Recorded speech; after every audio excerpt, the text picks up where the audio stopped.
Flu विषय केतटा जानिबा जिनस मु आपनको बताउछि। देखंतु बर्ड फ्लू एक भूताणु जनित रोग।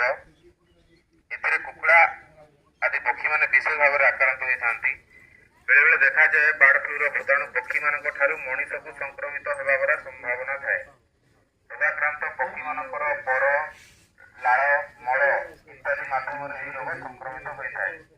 कुकुड़ा बा अन्य पक्षी माने अस्वाभाविक भाव में असुस्थ हो पड़ुथिले मरी जाउथिले तुरंत निकटस्थ प्राणी चिकित्सा केंद्र को खबर दियंतु।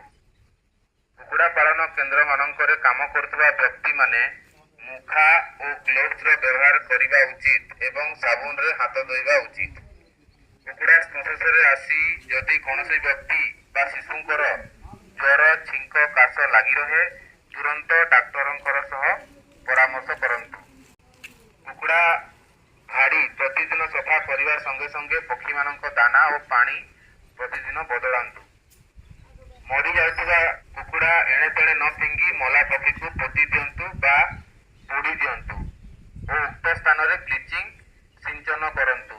यह कला बेले पक्षी को खाली हाथ रे न धरी हाथ रे ग्लोव्स पिंधंतु एवं मुहरे मुखा पिंधंतु।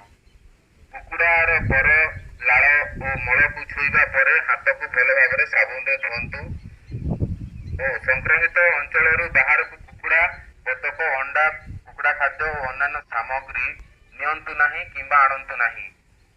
जो जगार संक्रमण होइछि बोली आपनको संदेह होबो आपण से जगार कुकुड़ा आनिबे नहीं। रेड रेस्पॉन्स टीम उभय राज्य और जिला स्तर में कार्यरत अछंती। बर्ड फ्लू जनित रोग संपर्क में जनसाधारण आतंकित होबार कौन कारण नहीं। विशेष तथ्य पाई निकटस्थ स्वास्थ्य केंद्र सह जोगाजोग करंतु।